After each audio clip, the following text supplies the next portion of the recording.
안녕하세요. 부자의 서재 마음 부자입니다.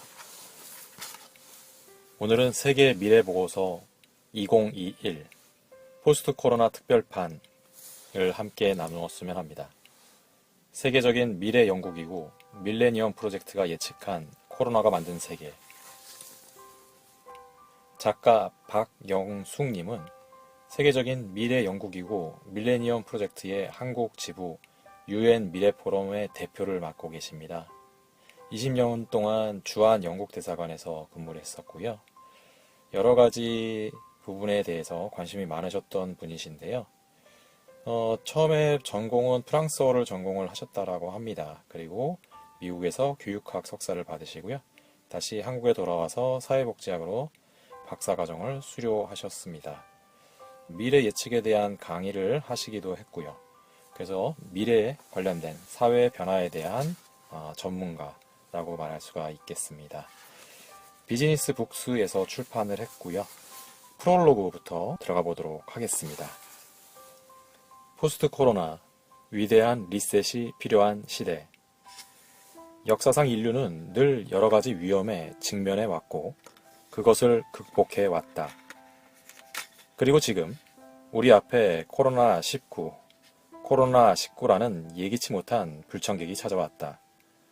그러나 정말 예기치 못한 불청객이었을까?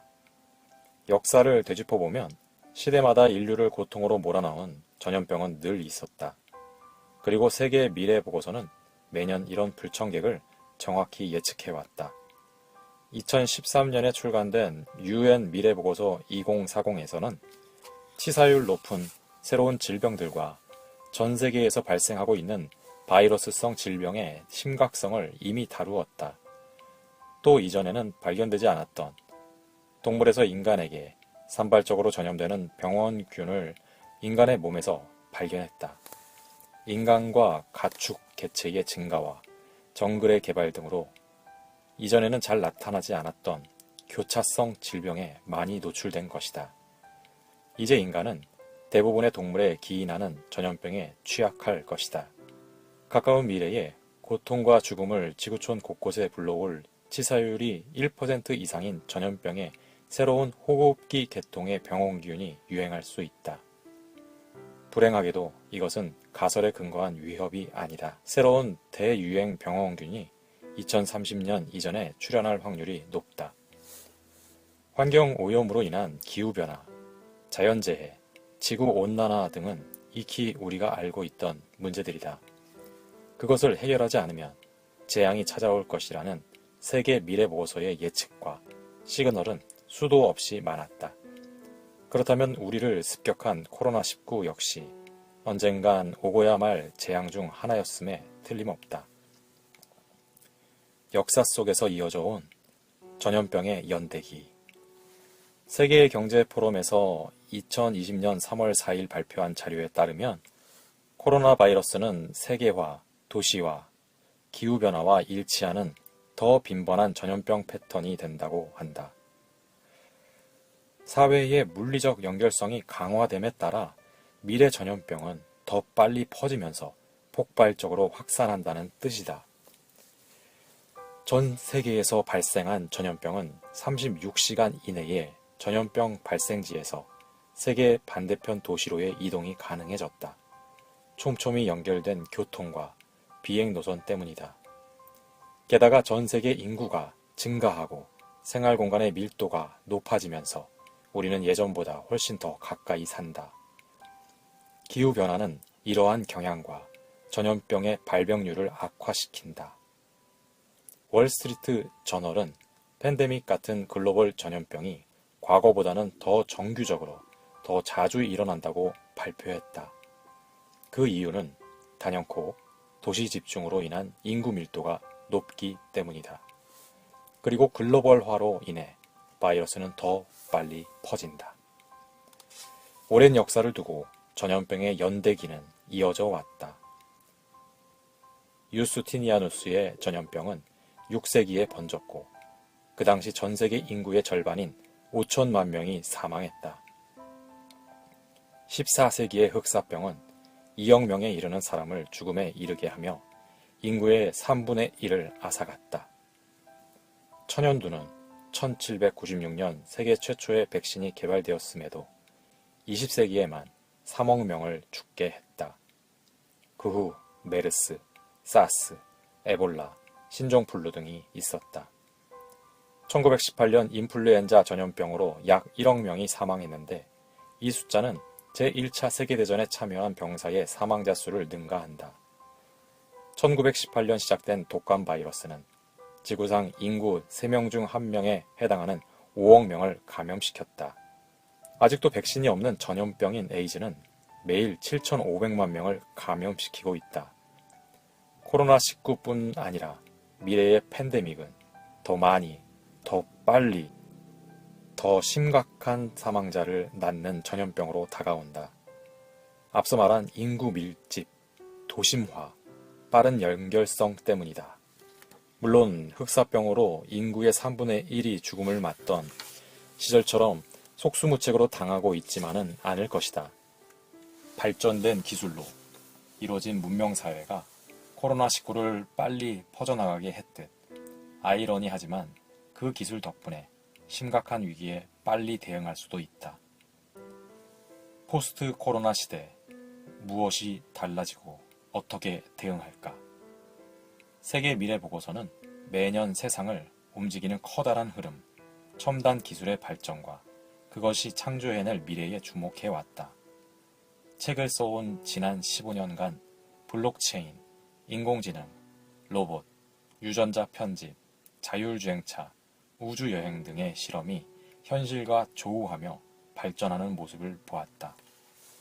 인공지능 로봇이 정치인이 되어 대통령 선거에 출마하고 유전자 편집과 인공지능의 발전으로 인간 수명이 증가하고 있으며 우주여행도 코앞의 현실로 다가왔다. 파괴적 혁신으로 가득한 아이디어들은 오랜 성숙의 시간을 거쳐 세상을 바꾸는 기술로 인정받았고 상상으로만 가능했던 일들이 이루어지는 것을 우리는 함께 목격했다. 꿈꾸었던 일이 현실이 되는 것은 분명 가슴 설레는 일이다. 그러나 세계 미래보고서 2021은 기존에 출간되었던 책들과는 그 방향과 구성을 조금 달리했다. 물론 향후 10에서 30년 사이 우리가 맞게 될 미래 세계에 대한 비전과 전망에 대해서는 여전히 관심의 끈을 놓지 않았다. 그러나 코로나19라는 아주 특별한 위기로 인한 사회 전반의 변화와 대응에 대해 훨씬 더 많은 지면을 하려 했다. 우리는 지금 비상사태를 맞고 있으며 이 위기를 어떻게 극복하느냐가 어떤 미래를 가져다 줄지를 결정하기 때문이다. 따라서 이 책은 포스트 코로나에 주목한 특별판으로 이해해 주었으면 좋겠다. 여러 전문가들이 말하듯 코로나19는 우리의 삶을 전혀 다르게 바꿀 것이며 그 이전으로는 돌아갈 수 없다. 코로나19는 우리가 살고 있는 세상의 체계를 뿌리부터 흔들고 있다. 자연환경, 산업과 일자리, 국가와 정치, 금융과 부동산, 교육, 삶의 방식과 태도까지 모든 면에서 원하든 원하지 않든 변화가 요구된다. 변화하는 세상을 거부할 것이 아니라 누구보다 빨리 그 변화를 받아들이고 적응하는 지혜와 기민함을 발휘할 때다. 이 사태가 해결되더라도 사람들은 모이는 것을 꺼려하고 전통적인 근무 형태는 서서히 무너질 것이다. 종전에는 도심의 거대한 오피스 빌딩에 수많은 사람들이 함께 모여 일했지만 앞으로 사무실은 베이스 캠프 역할을 하고 업무의 대부분은 개인의 공간에서 재택근무와 화상회의 등으로 이루어지게 된다. 이는 교육 분야에서도 마찬가지다. 원격 수업이나 온라인 강의가 훨씬 활성화된다. 이로 인해 언택트 문화는 본격화하고 온라인을 통한 초연결 사회는 더욱 강화된다. 재택근무가 늘어나면 출근하는 이들이 적으니 비싼 도심에 큰 사옥을 유지할 이유가 없다.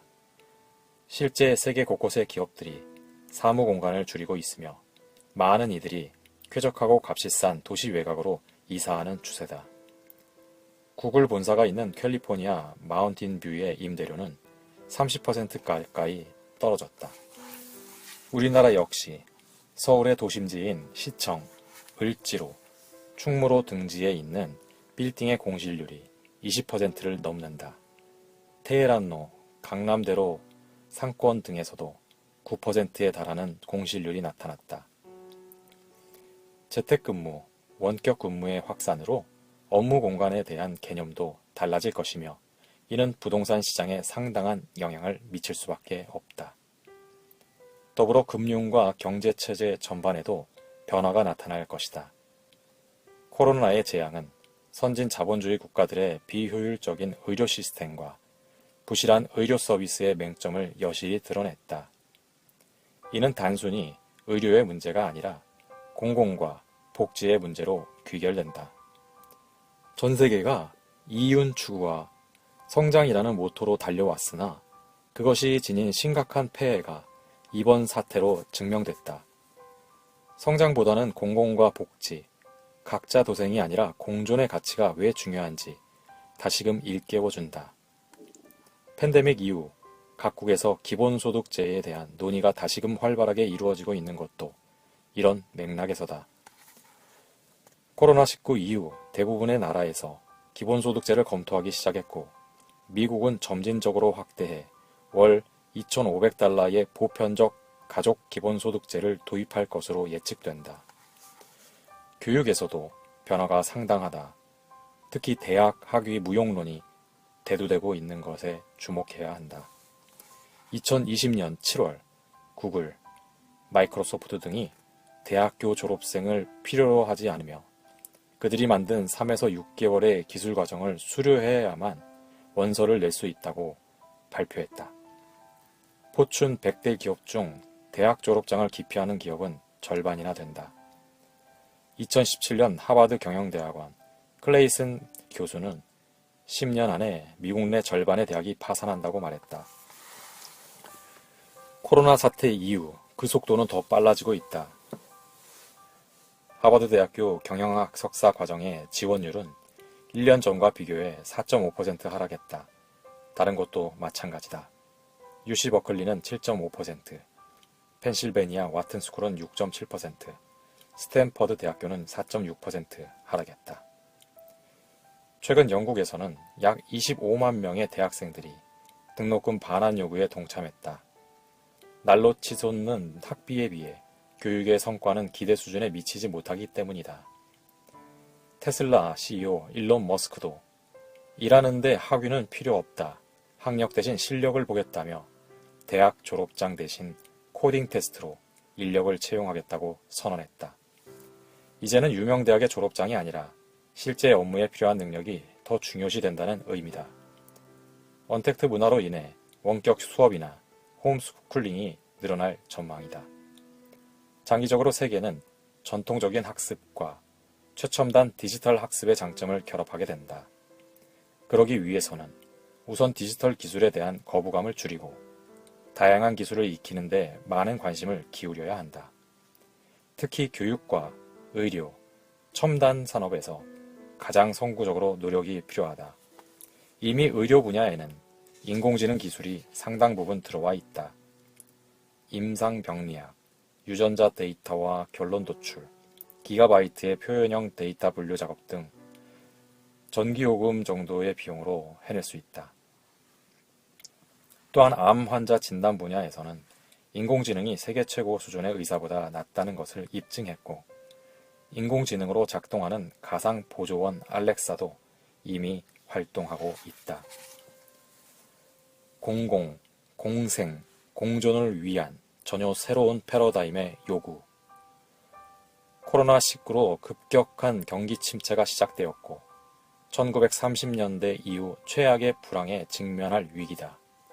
전염병의 유행은 아직도 진행 중이며 인류의 건강은 물론 경제성장, 공공부채, 고용 및 인간복지 등 전세계 기업과 각국 경제에도 장기적으로 심각한 영향을 미치고 있다. 현재 국가별로 방역이나 정책 대응을 하고 있지만 이 위기는 쉽게 가라앉을 것 같지 않다. 국가와 사회별로 경기 회복의 시나리오도 달라질 수밖에 없다.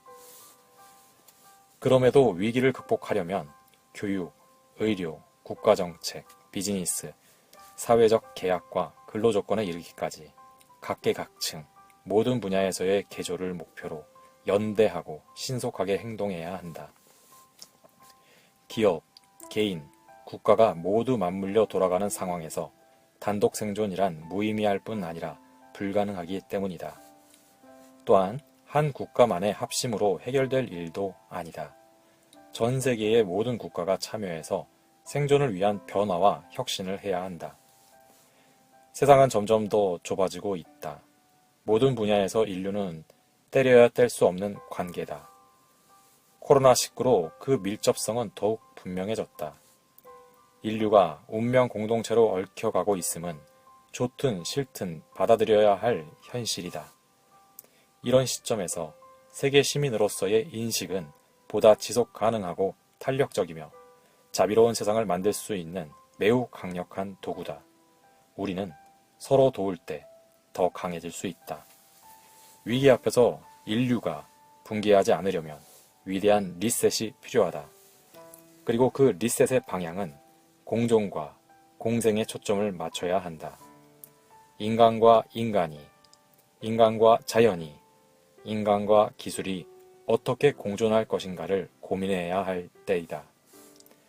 그리고 이 책이 포스트 코로나 시대를 예측하고 대응하고 이겨나가는 데 필요한 방향성과 지혜를 얻는 데 도움이 되길 바란다. 10년 안에 대학이 붕괴된다. 10년 안에 미국 내 절반의 대학이 파산한다. 파괴적 혁신으로 유명한 하버드 경영대학원 클레이튼 크리스텐슨 교수는 2017년에 이렇게 경고했다. 그는 2013년부터 온라인 공개 수업인 무크가 다수의 비효율적 대학들을 사장시킬 것이다라며 온라인 교육 자원이 늘어나면서 전통적 고등교육기관이 자리를 잃을 것이란 우려를 드러냈다. 당시 미국 교육부와 무디스의 공동 예측 프로젝트에서도 소규모 대학의 폐쇄 속도가 증가하고 있으며 대학들의 합병은 기존의 2배 정도 늘어날 것이라는 예측이 나왔다. 하지만 코로나 사태 이후 대학의 파산 속도는 더욱 빨라지고 있다. 10년 내 미국의 대학 절반이 소멸한다. 미국 대학의 재정적 운영은 전액 학비를 내는 외국인 학생에 대한 의존도가 큰 편이다. 그런데 코로나19로 인해 학생들이 학교로 돌아오려 하지 않고 수업료를 적게 내는 미국 학생들조차 휴학을 하면서 학생 수가 급감하고 있다. 이런 실정이다 보니 수업료가 주요 재원인 대학이 10년 혹은 5년 내에도 붕괴할 수 있다는 우려가 현실이 되고 있다. 코로나19로 백화점, 영화관, 식당, 쇼핑몰 등이 고객을 잃는 것과 마찬가지로 등록금이 비싼 이류 대학들도 큰 타격을 받게 되었다. 이제는 진정한 인류 대학만 살아남는다. 뉴욕 대학의 스콧 갤로웨이 교수 역시 코로나19로 미국 내 절반의 대학이 5에서 10년 후에 소멸한다고 말했다. 그는 PBS의 프로그램에서 코로나 바이러스가 대학에 미치는 영향에 대해 분석했다. 모든 대학이 온라인 강의가 강제된 상황에서 부실한 인터넷 강의를 왜 들어야 하는지에 대한 학생들의 심각한 의구심이 나타나기 시작했다는 것이다. 그는 미국 전역에서 학생들은 이런 강의가 어떤 가치가 있는지, 열정 없고 부실한 내용으로 왜 그렇게 많은 수업료를 받고 있는지 궁금해하고 있다. 코로나가 지속되면 휴학을 하는 학생이 많아지고 대학의 재정은 감당하기 힘들 정도로 어려워진다.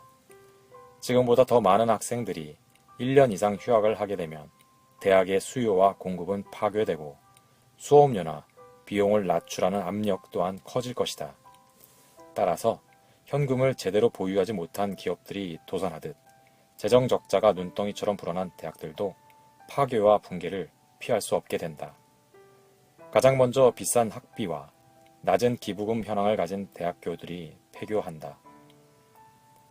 미국에는 4,500개의 대학이 있으며 앞으로 5년에서 10년 안에 수천 개 이상의 대학이 사업을 중단할 수 있다. 코로나로 타격을 입은 소매점처럼 2단계로 고등교육을 담당하는 수많은 대학들이 사라지는 것이 수순이다. 가까운 미래에는 대학 교수의 지식보다 날마다 새롭게 업데이트되는 인공지능이 훨씬 더 탁월할 것이다. 온라인을 통해 다양한 정보의 습득이 가능한 5G 시대와 24시간 초연결 시대에 사는 젊은 세대들은 세계 석학 혹은 인공지능에게서 배우기를 희망한다. 구글의 양자 컴퓨터 시커모어는 슈퍼컴퓨터가 1만 년 동안 처리해야 하는 연산 분석을 3분 내에 하며 일론 머스크의 뉴럴링크는 AI 칩으로 뇌와 컴퓨터를 연결한다. 칩을 뇌에 연결하면 지식이 자동으로 업로드, 다운로드되며 전달이 가능하다. 이처럼 미래의 교육은 지식 전달만을 목적으로 하는 오늘날의 대학이 따라잡을 수 없는 속도로 진화하게 된다. 2030년 한국의 대학은 재정 압박으로 파산 위기에 처한다. 우리나라 대학들도 사정은 마찬가지다. 정부 지원을 바라고 있겠지만 한계가 있다. 세금을 낼 수 있는 기업들이 줄어들고 청년들의 노동력은 감소하는 중이다. 우리나라 대학은 약 400여 개에 달하는데 호주의 대학이 40여 개인 거에 비하면 그 수가 너무 많다. 미국에 있는 4,000개의 대학 중 2,000개는 10년 내에 붕괴하게 된다. 기본소득 시대가 오면 일반적인 생계 비용이 해결되기 때문에 아이들이 학교를 가지 않고 자신이 좋아하는 일이나 의미 있는 일에 집중하고 대학 진학보다 글로벌 경험을 쌓거나 창업 등으로 나아갈 것이기 때문이다. 세상의 변화가 너무 빨라졌고 우리는 그 변화의 속도를 코로나19를 통해서 만나게 되었다. 항공업계와 조선업계 등 거대 기업이 순식간에 문을 닫고 학생들이 4년간 상학탑 속에 갇혀 있는 사이에 세상은 급속도로 여러 차례의 변화를 맞을 것이고 그 사이 배운 지식은 아무 쓸모없는 낡은 지식이 된다. 당연히 기존 교육 제도에 의구심을 품을 수밖에 없다. 오늘날은 대학 졸업장이 필요 없는 스타트업의 시대다. 구글, 애플, 아마존, 페이스북의 CEO들은 모두 집 차고에서 창업했거나 대학을 중퇴한 후 자신의 사업을 시작했다. 이러한 세상의 변화 속에서 학생들은 매일 새로운 영감을 받고 있다. 그들은 더 이상 졸업장이 필요 없는 사회에 일찍 나와서 창업하고자 한다. 이제 대학에서 4년을 허비하는 일은 국가적인 낭비로까지 생각하는 세상이 되었다. 정부는 똑똑한 국민들의 요구로 사회 보장과 복지 예산을 늘리고 있다. 그로 인해 복지 예산이 7에서 80% 수준으로 높아진 북유럽이나 선진국에서는 대학 지원을 줄이는 추세다. 정부의 대학 지원은 수학 능력이 높거나 높은 성적을 내는 대학들에 더 많이 집중된다. 그러나 인구와 학력 인구의 감소로 그 예산마저 줄어들 것이다. 또한 코로나19처럼 전 세계적 재앙이 갑자기 급습하면 재난기본소득을 나눠주면서 생긴 엄청난 정부 적자를 해소하기 위해 사립대학교에 대한 지원 등은 어쩔 수 없이 줄어들게 마련이다. 그러니 정부 지원만 바라보는 해바라기 대학들의 미래가 암담한 것은 어쩔 수 없는 일이다. 학령 인구 감소와 무료 온라인 대학으로의 대이동. 지난 2019년 통계청에서 발표한 장래 가구 추계 자료에 따르면 2020년부터 2023년까지 만 18세 학령 인구가 2021년에는 47만 6,259명, 2023년에는 43만 3,385명으로 큰 폭으로 감소 추세를 보였다. 올해 만 18세 학령 인구는 51만 1,707명으로 전년보다 8만 2,571명이 줄어든 것으로 예상된다. 우리나라 여성 1명이 낳을 것으로 기대되는 평균 출생아 수인 합계 출생률은 2019년 0.92명까지 떨어졌다. 역대 최저인데다 세계적으로도 전례를 찾기 어려울 만큼 충격적인 저출산 지표다. 출산은 줄어드는데 고령화로 사망자는 늘면서 올해부터 인구 자연 감소가 시작될 것으로 전망된다. 전문가들은 합계 출산율이 2.1명은 돼야 국가나 사회가 유지된다고 말한다. 경제협력개발기구 36개 회원국의 2017년 평균 출산율은 1.65명이며 작년 수치는 아직 집계되지 않았으나 OECD 국가 중 출산율이 1명 미만인 곳은 한국뿐이다. 출산율 급감은 초중고등학교 폐교뿐만 아니라 대학교에도 치명적인 영향을 미친다. 2025년까지 이미 50개 학교가 문을 닫을 예정이다. 2040년이 되면 400개 대학 중 절반이 파산할 위기에 처한다. 그래서 대학들은 자구책으로 50대 이후 고령 인구들의 평생 교육에 큰 관심을 두고 있다. 앞으로 대부분의 대학교는 고령 인구 혹은 장년 인구로 채워질 것으로 보인다. 고령이나 장년 인구가 급속도로 변화하는 세상에 적응하며 살아가기 위해서는 끊임없이 새로운 것을 배워야만 하기에 평생 교육이 필요하다. 게다가 기본소득제가 도입되면 그 돈으로 대학 교육에 참여할 가능성이 더욱 커진다.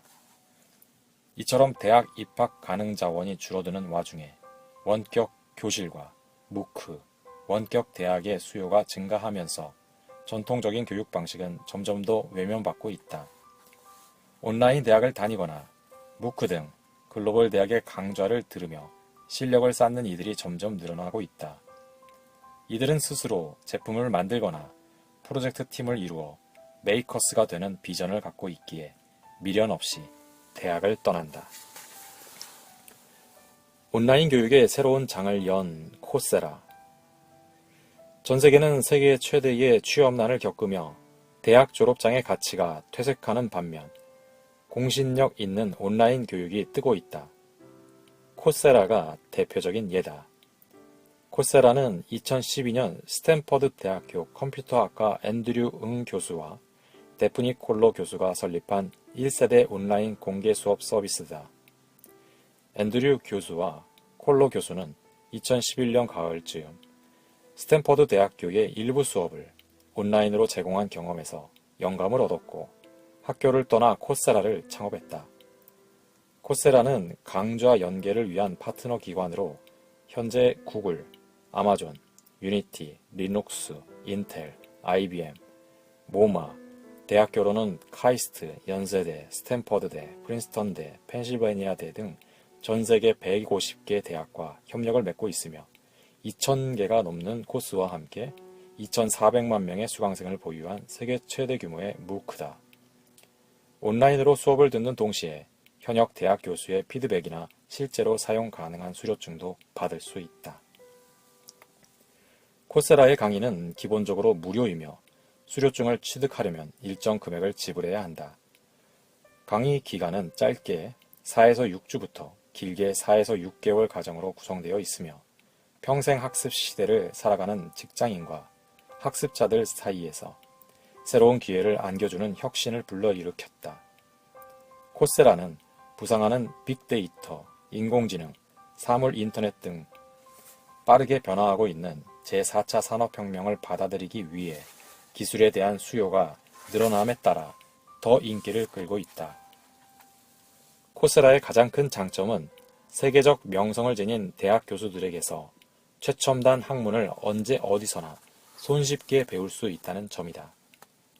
코세라는 2014년부터 75개의 특화 과정을 개설했으며 데이터 사이언스, 사물 인터넷, 파이썬, 빅데이터, 인공지능과 같이 신규 유망 산업군의 과목이 가장 큰 인기를 얻고 있다.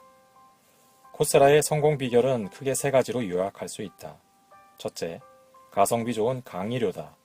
코세라의 강의는 대부분이 무료다. 평생 학습을 원하는 학생과 직장인들에게 꼭 필요한 질 높은 지식을 저렴하게 제공한다. 개인 대상 강의 수료증 발급 및 기업 대상 온라인 교육 서비스는 수수료를 받고 있다. 보통 7일의 체험판을 사용한 후 본격적으로 강의를 듣고자 한다면 월 48달러 정도의 금액을 지불하면 된다.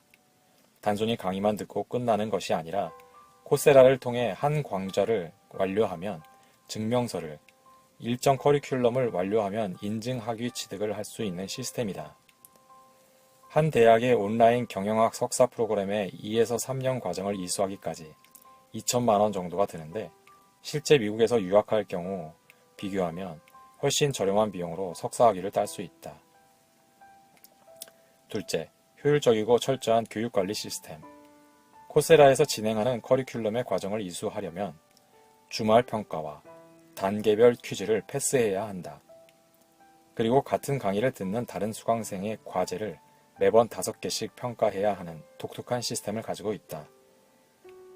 한 명의 담당 교수가 전 세계 수백 수천만 명의 학생들을 대상으로 일일이 평가를 진행할 수 없으므로 수강생끼리 서로 채점하는 시스템을 사용하는 것이다. 이는 위키백과와 같이 집단지성을 활용하는 케이스다. 셋째, 양질의 교육 콘텐츠를 제공한다. 인터넷이 되는 곳이라면 어디서나 최고 품질의 강의를 들을 수 있다.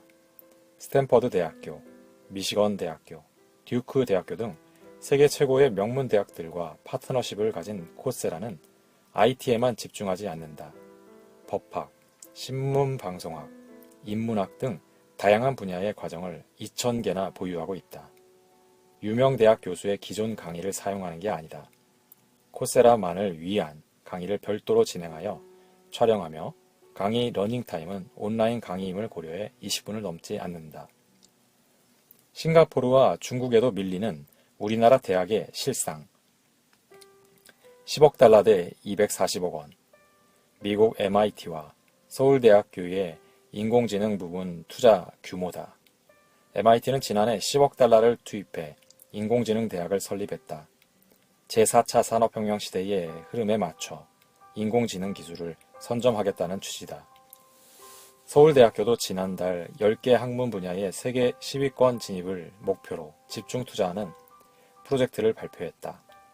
앞으로 6년간 240억 원을 들여 이들 학과에 투입해 글로벌 탑10에 드는 10개 학문 분야를 육성하겠다는 계획이다.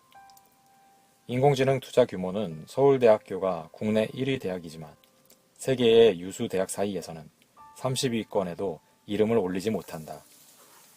글로벌 무대에서 한국 대학들의 경쟁력은 과거보다 오히려 뒤처지고 있다. 영국의 대학 평가 기관인 QS가 발표한 대학 순위를 살펴보면 2020년 서울대학교의 순위는 37위다. 2017년 35위에서 3년새 2계단 하락했다. 다른 대학의 평가를 보면 100위권에 진입해 있는 대학은 카이스트, 고려대학교, 포스텍, 연세대학교, 성균관대학교 등 5개 학교다. 국내 대학 중 30위 안에 오른 대학은 단 한 곳도 없다.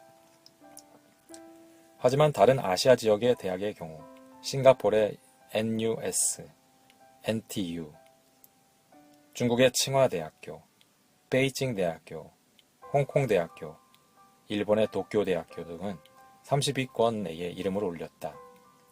이들은 모두 지난 3년간 순위가 올랐다. 한국 대학들이 순위 경쟁에서 밀리는 이유는 대부분 교수 논문 인용, 외국인 교수 수 등에서 낮은 점수를 받고 있는 탓이 크다. 달리 말해 연구대학으로서의 역할을 충실히 이행하지 못하고 있다는 얘기다. 국내 대학들은 11년째 지속된 등록금 동결로 대부분 재정 악화에 시달리고 있으며 사립대학들이 투입하는 연구비는 매년 부족한 실정 2017년 4,669억 원에서 2019년 4,276억 원으로 8.4%가량 감소했다. 미래를 위한 연구와 투자, 혁신은 그저 그림의 떡일 뿐이다. 이런 상황에서 포스트 코로나 이후의 재정 악화까지 겹쳤으니 연구 투자비 증가는커녕 생존조차 힘든 상황이다. 우리나라도 세계적 경쟁력을 겸비한 소수의 인류 대학을 제외한 대학들의 파산은 이미 시작되었다. 교육을 둘러싼 거대한 소용돌이는 많은 것을 바꿀 것이다. 코로나19가 정말 세상에 많은 것들을 바꿔놓고 있습니다. 세계적인 미래연구기구 밀레니엄 프로젝트가 예측한 코로나가 만든 세계 미래보고서 2021을 함께 보았는데요. 이런 혼돈 속에서도 여러분들이 함께 힘을 합친다면 이런 팬데믹이 몰고 온 어려움을 분명히 이겨나갈 수 있을 것이라고 생각됩니다. 여러분들 오늘 하루 더 건강한 하루 보내시고요. 내일은 조금 더 부자 되시기 바랍니다. 감사합니다.